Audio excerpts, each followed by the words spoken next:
ذكر وموعظة ونور فيه شفاء للصدور وشفيعنا يوم النشور. بسم اللہ الرحمن الرحیم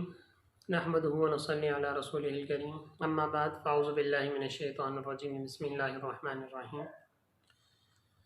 الرحمن اکیڈمی کی جانب سے خلاصہ قرآن کا سلسلہ چل رہا ہے. آج ہماری 5ویں تراویح تھی.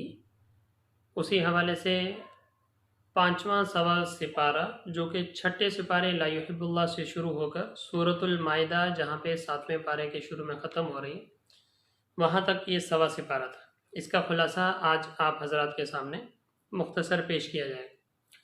اس میں بھی تقریباً 6-7 چیزیں بیان کی گئی ہیں. بالکل شروع میں دوسرے رکوع کے اندر ہی حضرت عیسیٰ علیہ السلام کی یعنی اس دنیا سے جو آسمانوں پر اٹھایا گیا موت اس کا تذکرہ ہوا. اس کے بعد عقیدہ تثلیث کی نفی کی گئی. اور اس کے بعد آگے چلتے ہیں. جیسے سورۃ المائدہ شروع ہوتی ہے تو سورۃ المائدہ کے پہلے رکوع میں ہی کچھ حرام چیزوں کے بارے میں بتایا گیا ہے کہ یہ چیزیں حرام ہیں. اور اسی کے اگلے رکوع میں سورۃ المائدہ کا دوسرا رکوع یا ایھا الذین آمنوا اذا قمتم، اس میں جس طرح باطنی طہارت ہے اس کے ساتھ ساتھ ظاہری طہارت جس طرح وضو، غسل، تیمم، اس کا طریقہ واضح الفاظ میں بیان کیا گیا. اور پھر جہاں یہ 5واں پارہ نصف ہوتا ہے، آدھا ہوتا ہے 9واں رکوع، وہاں پہ ایک واقعہ جو قتل کا واقعہ ہے، قابیل نے جو حابیل کو قتل کیا گیا تھا اس کا تفصیل سے تذکرہ کیا گیا ہے. اس سے اگلے رکوع میں چوری اور ڈاکہ زنی اس کی سزا کا بیان ہوا ہے. اور 7ویں پارے کے شروع میں بالکل اگر ہم چلے جاتے ہیں تو وہاں پہ کچھ قسموں کا تذکرہ ہے جو 3 طرح کی قسمیں پہلے بھی ذکر کی گئی تھیں. اور بالکل لاسٹ میں پھر وصیت کے احکام بیان فرمائیں گے. تو یہ اس سوا سپارے کے اندر یہ احکام آج بیان ہوئے. سب سے پہلے 6 پارہ جہاں سے شروع ہوتا ہے تو دوسرے رکوع میں ہی دیکھیں تو وہاں پہ وما قتلوہ وما صلبوہ ولکن شبہ لہم، حضرت عیسیٰ علیہ السلام کی جو آسمانوں پر ان کو اٹھایا گیا اس کا اس آیت میں تذکرہ کیا گیا. اور اسی کے ساتھ ساتھ عیسائیوں کے عقیدے کی اور یہودیوں کے عقیدے کی تردید بھی کی گئی کہ یہودیوں کا عقیدہ کیا ہے کہ انہوں نے حضرت عیسیٰ علیہ السلام کو نعوذ باللہ کیا کر دیا تھا، شہید کر دیا تھا. اور جو عیسائی ہیں ان کا عقیدہ یہ ہے کہ نہیں، حضرت عیسیٰ علیہ السلام کو سولی پہ تو چڑھا دیا گیا تھا، اسی وجہ سے یہ سولی یعنی صلیب کو مقدس سمجھتے ہیں کہ سولی پہ تو ان کو چڑھایا گیا تھا، شہید کیا گیا تھا، لیکن اس کے بعد اللہ تعالیٰ نے انہیں دوبارہ زندہ کیا اور زندہ کرنے کے بعد اللہ تعالیٰ نے ان کو آسمانوں پر اٹھا لیا. لیکن مسلمانوں کا عقیدہ جو کہ واضح قرآن مجید میں ہے وہ یہ ہے کہ نہ ان کو پھانسی دی گئی، نہ حضرت عیسیٰ علیہ السلام کو سولی پر چڑھایا گیا، بلکہ وہ زندہ سلامت ان کو اللہ تعالیٰ نے آسمانوں پر اٹھا لیا تھا. اور اس کا واقعہ کل بھی مختصراً ذکر کیا تھا کہ حضرت عیسیٰ علیہ السلام کو جب ان یہودیوں نے، ان لوگوں نے قتل کرنے کی سازش کی تو جس گھر میں وہ تھے تو وہاں ایک شخص تھا، اس نے مخبری کی کہ یہاں پہ حضرت عیسیٰ علیہ السلام موجود ہیں. تو یہ سارے جب وہاں گئے تو اس آدمی کو پہلے بھیجا کہ تم جاؤ، تم جا کے اندر تحقیق کرو کہ واقعی حضرت عیسیٰ علیہ السلام موجود ہیں تو ہم اندر آئیں اور ان کو نعوذ باللہ شہید کر دیں. تو یہ جب شخص اندر گیا تو اسی دوران اللہ تعالیٰ نے حضرت عیسیٰ علیہ السلام کو تو آسمانوں پر زندہ اٹھا لیا اور اس شخص کی جو شکل تھی وہ حضرت عیسیٰ علیہ السلام جیسی بنا دی. تو جب یہ کافی دیر انتظار کرتے رہے یہ لوگ اور اس کے بعد جب اندر داخل ہوئے ہیں تو انہوں نے دیکھا کہ یہ چونکہ اس کی شکل حضرت عیسیٰ علیہ السلام جیسی تھی تو انہوں نے اس کو عیسیٰ سمجھ کر اس کو سولی پہ چڑھا دیا، حالانکہ حضرت عیسیٰ علیہ السلام کو اللہ تعالیٰ نے پہلے ہی آسمانوں پر اٹھا لیا. اور حضرت عیسیٰ علیہ السلام آسمانوں پر موجود ہیں، یہ قرآن کا فیصلہ ہے، ہمارا عقیدہ ہے. اور حضرت عیسیٰ علیہ السلام دوبارہ دنیا میں تشریف لائیں گے اور پھر حضرت مہدی علیہ السلام کے ساتھ مل کر، مسلمانوں کے ساتھ مل کے دجال کا مقابلہ ہوگا، دجال کو قتل کریں گے. پھر اس کے بعد پوری دنیا میں اسلام کا غلبہ ہو جائے گا. اور اس کے بعد پھر حضرت عیسیٰ علیہ السلام کو طبی موت آئے گی کہ عام جس طرح لوگوں کو موت آتی. اور اس کے بعد پھر جہاں حضور صلی اللہ علیہ وسلم روضہ رسول میں آپ صلی اللہ علیہ وسلم موجود ہیں تو وہیں پہ ان کی قبر کی جگہ حضرت عیسیٰ علیہ السلام کی رکھی گئی ہے، تو وہیں پہ ان کی تدفین ہوگی. تو یہ سارے واقعات ہیں جو کہ قرآن مجید ہمیں بتاتا ہے۔ اشارتاً آپ حضرات کے سامنے کچھ باتیں آ گئی۔ اس کے بعد اگلے رکوع میں دیکھیں جو سورۃ النساء کا تقریباً 23واں رکوع ہے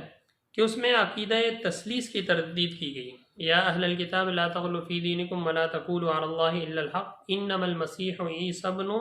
مریم رسول اللہ وکلمۃ القاها الی مریم وروح منہ فآمنوا باللہ ورسلہ ولا تقولوا ثلاثہ، کہ ان کو ثلاثہ نہ کہو۔ اصل میں کافی سارے ان کے عقیدے ہیں،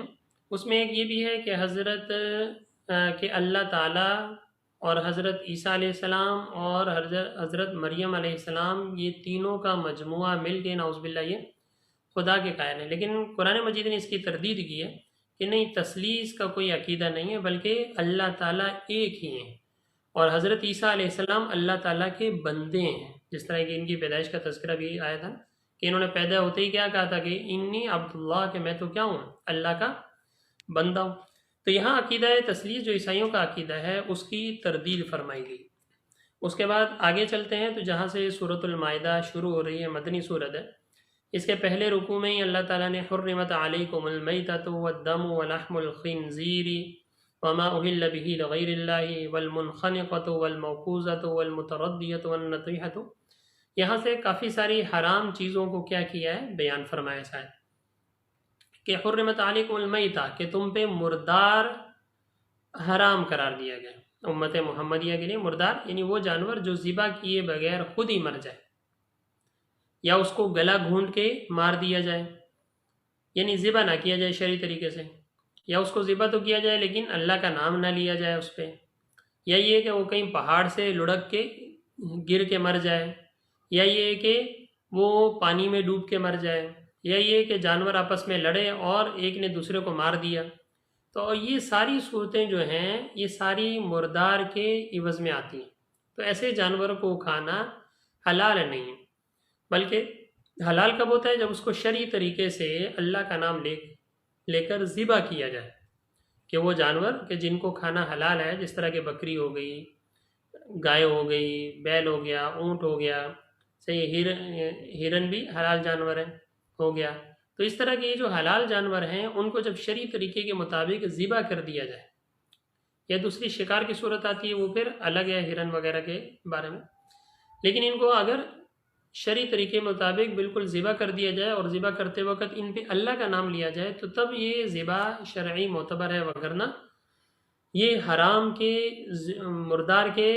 ضمن میں آ جاتا ہے، تو پھر ایسی صورت میں اس کو کھانا حرام ہوگا، جس طرح کی یہ ساری صورتیں یہاں پہ ذکر کی گئی۔ اسی طریقے سے ودم، خون کے بہتا خون جو ہوتا ہے یہ بھی حرام ہے، اس کو کھانا بھی کیا ہے، حرام ہے۔ ولحم الخنزیر، اسی طرح خنزیر جو ہے یہ تو بالکل ہی سرے سے ہی کیا ہے، حرام ہے، کہ اس کو چاہے جو بھی کر لیا جائے، اس کا کوئی بھی جزو،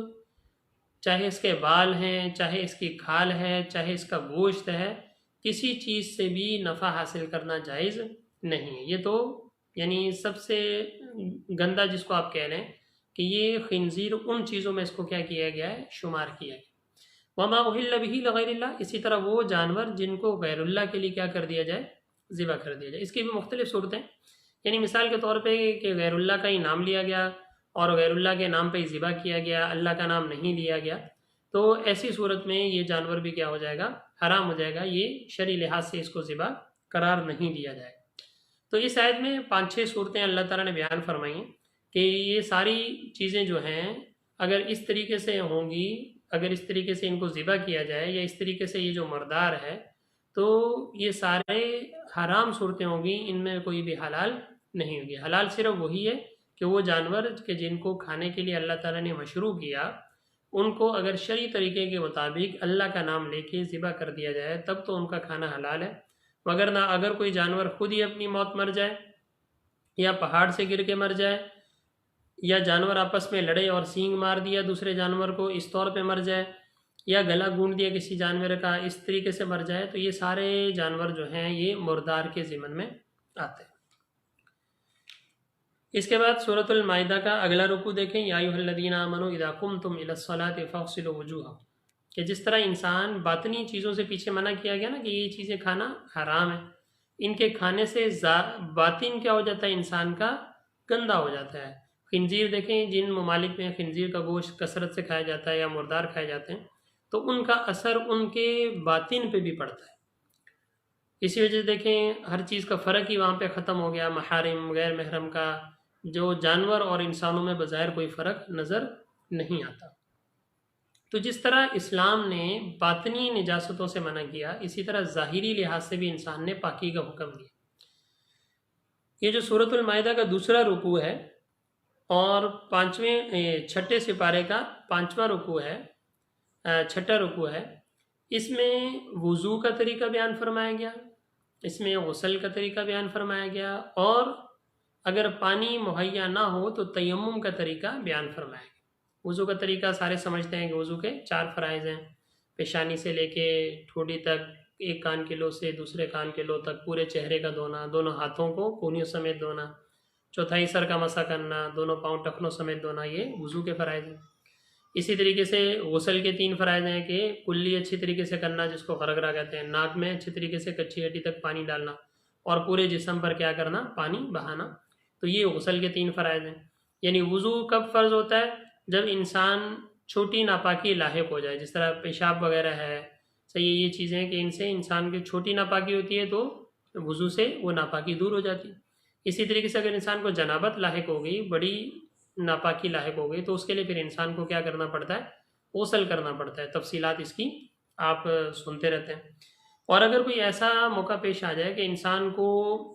ناپاکی ہو گئی ہے لیکن پاکی کے لیے پانی موجود نہیں ہے، تو ایسی صورت میں پھر شریعت نے تیمم کو فرض کیا ہے، اور اس کی بہت ساری شرائط ہیں، یعنی پانی کہاں تک نہ ملے تو کس صورت میں تیمم ہے صحیح، یا پانی تو ہے لیکن استعمال کرنا کیا ہے، مضر ہے، بیمار بڑھ جانے کا خدشہ ہے یا موت کا خدشہ ہے، تو ایسی صورت میں بھی شریعت نے پاکیزہ مٹی سے تیمم کرنے کا حکم دیا۔ تیمم کا طریقہ بھی آپ پڑھتے رہتے ہیں۔ تیمم کے 3 فرض ہیں۔ پہلا فرض تو یہ کہ پاکی کی نیت کرنا، کیونکہ اصل تو وضو پاکی کے لیے نہیں، لیکن جب پانی پاکی کے لیے، جب پانی نہیں ہے تو لہٰذا جب تیمم کر رہے ہیں تو ایسی صورت میں سب سے پہلے تو نیت کرنا ضرور، اس کے بعد پھر پہلی ضرب مٹی پر مار کر دونوں ہاتھوں کو پورے چہرے پہ اچھی طریقے سے پھیر لینا، دوسرا فرض ہو گیا۔ اور تیسرا فرض دوبارہ مٹی پر ہاتھ مار کے پہلے سیدھا ہاتھ جو ہے اس کا مسح کر لینا، اور پھر اس کے بعد جو الٹا ہاتھ ہے اس کا کیا کر لینا، مسح کر لینا۔ تفصیلات آپ لوگوں کو اس کی پتہ ہو۔ تو اس آیت میں یا ایھا الذین آمنوا اذا قمتم الی الصلاۃ فاغسلوا وجوہکم وایدیکم، وضو کے فرائض بیان فرمایا گیا، وضو کا طریقہ بیان فرمایا گیا، غسل کا طریقہ بیان فرمایا گیا، اور اس کے بعد پھر تیمم کا طریقہ بیان فرمایا۔ پھر آپ آ جائیں سورت چھٹے پارے کے 8واں رکوع جہاں سے شروع ہو رہا ہے، وَاتْلُ عَلَيْهِمْ نَبَأَ ابْنَيْ آدَمَ بِالْحَقِّ۔ یہاں سے دنیا میں جو سب سے پہلا قتل ہوا اس واقعے کی طرف اشارہ ہے کہ یہ دونوں حضرت آدم علیہ السلام کے بیٹے تھے۔ حضرت آدم علیہ السلام اس دنیا میں جب ان کو بھیجا گیا، پھر حضرت حوا علیہ السلام کو بھیجا گیا، اس کے بعد پھر اللہ تعالیٰ نے چونکہ ان کا نسب چلانا تھا، اولاد چلانی تھی، تو اس وجہ سے اس وقت یہ ترتیب تھی کہ روزانہ صبح کے وقت بھی 2 بچے پیدا ہوتے تھے اور شام کے وقت بھی 2 بچے پیدا ہوتے تھے۔ صحیح، آج کل تو یہ نہیں، ایک بچے میں تقریباً 9 مہینے کا عرصہ لگ جاتا ہے، پھر وہ بڑے ہوتے ہوئے ٹائم لگ جاتا ہے۔ تو وہاں پہ چونکہ اللہ تعالیٰ نے اس وقت نسل جلدی پھیلانی تھی، تو اس وقت کا سلسلہ یہی تھا کہ صبح حمل ٹھہرتا تھا تو شام کو ولادت ہو جاتی تھی، اور جو بھی شام کو پیدا ہوتا تھا جڑواں پیدا ہوتے تھے، لڑکا اور لڑکی، اور یہ لڑکا اور لڑکی صبح تک کیا ہو جاتے تھے، جوان ہو جاتے، جب تک صبح تک دوبارہ 2 بچے پیدا ہوتے تھے، حضرت حوا علیہ السلام سے، ایک لڑکا اور ایک لڑکی۔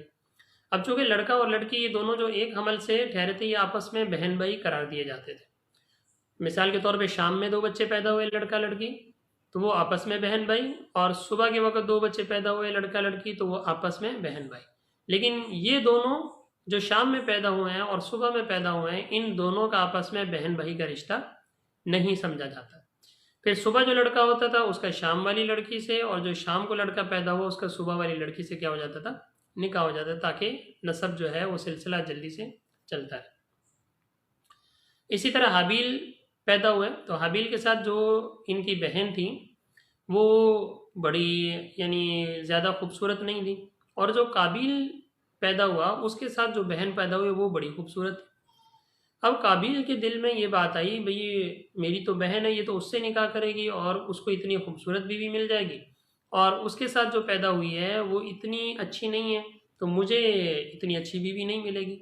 تو یہ ایک حسد پیدا ہوا۔ جب حسد پیدا ہوا تو شیطان نے اس کو اور بھڑکایا، تو قابیل نے حابیل اپنے بھائی کو کیا کر دیا، نعوذ باللہ قتل کر دیا۔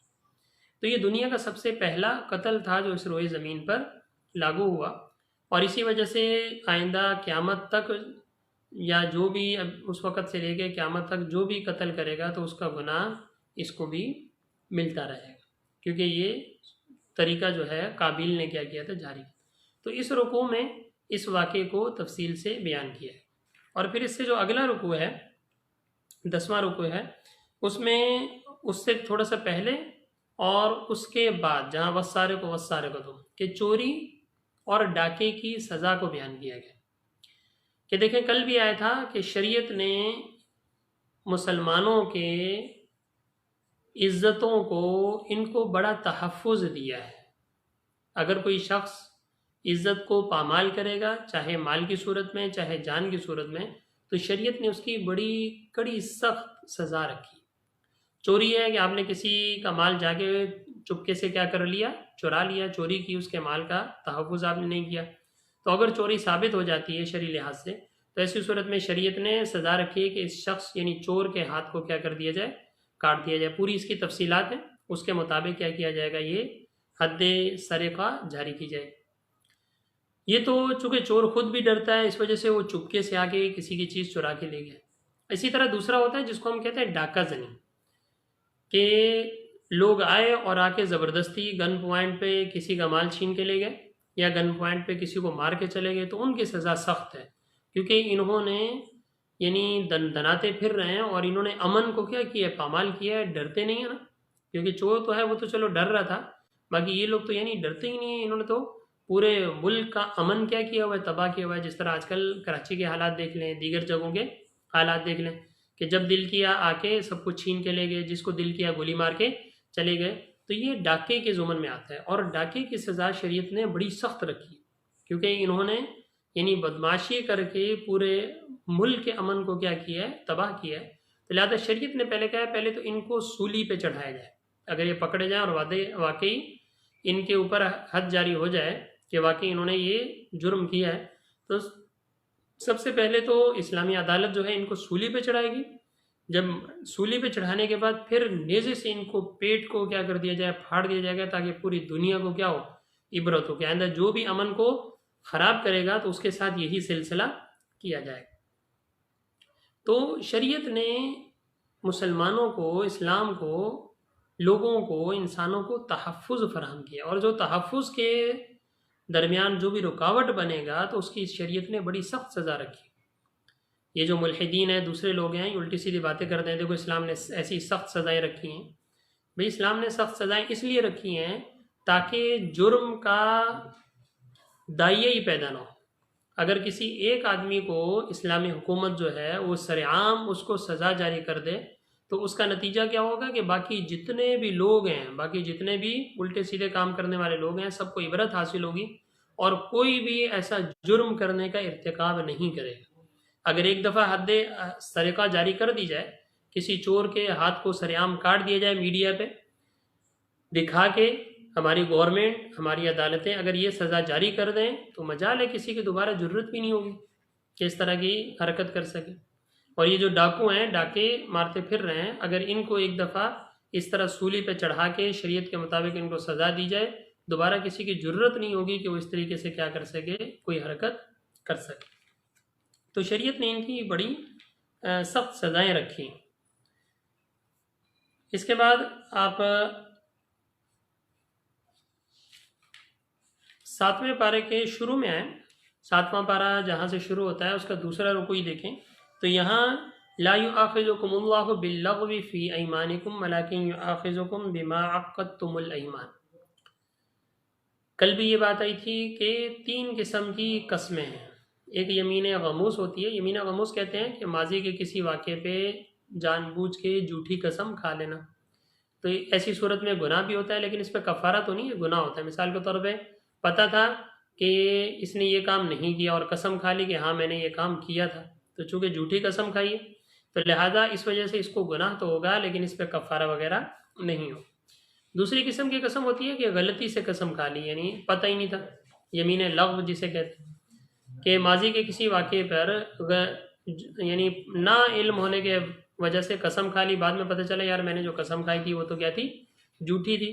تو ایسی صورت میں اس کے اوپر بھی کفارہ تو نہیں ہے لیکن اس کے اوپر گناہ وغیرہ بھی نہیں ہے کیونکہ اس کو علم نہیں تھا، لیکن ایسی قسم بھی نہیں کھانی چاہیے. تیسری قسم وہ ہے جو آئندہ کسی واقعے پہ کھائی جاتی ہے، جس کو یمین منعقدہ کہا جاتا ہے، کہ فیوچر میں یعنی مستقبل میں کسی بات پہ قسم کھا لی کہ میں یہ کام نہیں کروں گا، اگر پھر یہ کام کرے گا تو ایسی صورت میں اب یہ حانث ہو جائے گا. یعنی قسم کو توڑنے والا جب قسم کو توڑے گا تو اس کا پھر کفارہ دینا پڑے گا. تو یہاں کفارے کا ہے فکفارتہ اطعام 10 مساکین من اوسط ما تطعمون اہلیکم او کسوتہم او تحریر رقبہ فمن لم یجد فصیام 3 ایام. یہ کفارے کا کیا ہوا ہے، تذکرہ ہوا ہے. اور بالکل سورۃ المائدہ کے آخر میں جا کے وصیت کے احکام بیان ہوئے ہیں، اسی دوسرے رکوع میں 7ویں پارے کے، کہ اگر کوئی آدمی اس کو خدشہ ہو کہ میری موت قریب ہے یا کوئی ایسی بیماری ہے کہ اس کو پتہ لگ جائے کہ یار موت آنے والی ہے، تو ایسی صورت میں انسان کو چاہیے کہ اپنی وصیت لکھ جائے. وصیت لکھ جائے مطلب یہ کہ جو اس کی کوئی نمازیں وغیرہ رہتی ہیں اس کے بارے میں لکھ جائے، یا کوئی مال وغیرہ ہے اس کا کہ میرا مال مرنے کے بعد کچھ اس طریقے سے تقسیم کر دیا جائے، کچھ فلاں کو دے دیا جائے، کچھ فلاں دینی ادارے کو دے دیا جائے. تو کچھ بھی وصیت لکھنا چاہ رہا ہے یا اپنے کوئی روزے رہ گئے ہیں یا اپنی کوئی نماز رہ گئی ہے یا اپنا کوئی حج رہ گیا ہے، تو اس کے بارے میں اس کو چاہیے کہ ایک وصیت نامہ لکھ جائے کہ بھئی اگر میری موت ہو جاتی ہے تو میرے مرنے کے بعد میرے ورثہ یہ کام بھی کر دیں. تو اگر کوئی وصیت لکھ جائے اس پہ 2 گواہ بھی بنا دے تاکہ اس میں کل کو تبدیلی نہ ہو سکے، تو اس کے ورثہ جو ہیں وہ اس کے مطابق کیا کریں، عمل کر لیں. اور انسان کو ویسے بھی ہمیشہ وصیت لکھ کے رکھنی چاہیے کیونکہ زندگی کا کوئی بھروسہ نہیں. انسان کے کچھ معاملات ہیں، کہیں لین دین ہے، تجارت کے معاملات ہیں، کسی سے قرض لیا ہوا ہے، کسی کو قرض دیا ہوا ہے، تو انسان کو چاہیے یہ ساری چیزیں لکھ کے رکھتا رہے تاکہ خدا نخواستہ کبھی اچانک کوئی موت واقع ہو جائے تو یہ ساری چیزیں انسان کی وصیت میں موجود رہیں اور آگے ورثہ کو ان معاملات میں پریشانی نہ ہو. تو یہ آج ہمارا 1واں سپارہ جو 6 سپارے سے شروع ہوا اور 7ویں سپارے کا پہلا پاؤ جہاں پہ سورۃ المائدہ ختم ہو رہی ہے وہاں تک یہ اپنے اختتام کو پہنچا. تو اس میں یہ چند چیزوں کا بیان تھا. حضرت عیسیٰ علیہ السلام کے آسمان پر اٹھائے جانے کا واقعہ، عقیدہ تثلیث جو عیسائیوں کا ہے ان کی تردید کی گئی، کچھ حرام جانور یا حرام جانور کی جو صورتیں ہیں مردار کی ان کا بیان ہوا. اس کے بعد تیمم، وضو اور غسل اس کے احکامات کا بیان ہوا. اس کے بعد چوری اور ڈاکہ وغیرہ اس کی سزاؤں کا بیان ہوا. اس کے بعد قسمیں 3 قسم کی ہوتی ہیں، یمین غموس، یمین لغو، یمین منعقدہ، ان قسموں کا اور ان کے کفارے کا تذکرہ ہوا. اور آخر میں انسان کو وصیت کی گئی کہ اگر تمہاری موت قریب ہے یا موت قریب نہیں ہے، کوئی بیماری ایسی ہے، آثار ایسے ہیں، تو انسان کو چاہیے کہ جو اس کے معاملات ہیں چاہے دینی لحاظ سے دنیاوی لحاظ سے، تو اس کی وصیت لکھ کے چلا جائے تاکہ ورثہ کو آسانی رہے. یہ تو آپ حضرات کے سامنے مختصر سا خلاصہ پیش کر دیا جاتا ہے. اصل مقصد یہ ہے کہ ہمیں پتہ لگ جائے کہ یہاں یہ چیزیں بیان ہوئی ہیں تو پھر انسان اس کا تفصیل سے کیا کرے، مطالعہ کرے، ان کے تمام احکامات کو سمجھے. اللہ تعالیٰ سے دعا ہے کہ اللہ تعالیٰ ہمیں ان تمام چیزوں کو سمجھنے کی اور ان پر عمل کرنے کی اور اپنی زندگی میں اپنانے کی توفیق عطا فرمائے.